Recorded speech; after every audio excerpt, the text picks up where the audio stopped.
पौधे हमारी बका के लिए मौजूद हालात को बरकरार रखने के लिए बहुत अहम हैं। वो माहौल को बरकरार रखने और ऑक्सीजन पैदा करने में मदद करते हैं। समंदरों में पौधे आबी अनवा की बका के लिए बहुत अहम हैं। ये नुकसानदेह गैसों को जज़ब करने और माहौल को साफ रखने में मदद करते हैं। पौधे ग़ज़ाई अज्जा का बड़ा ज़रिया हैं।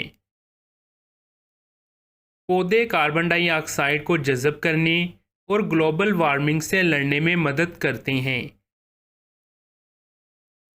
वो बहुत से जानदारों को रहाइश भी फराहम करते हैं। पत्ती पौधे का वो हिस्सा है जो इन्हें सांस लेने में मदद देता है। बांस ज़मीन पर सबसे ऊंची घास है। नबातियात साइंस की वो शाख है जो पौधों के मुताला से मुतल्लक है।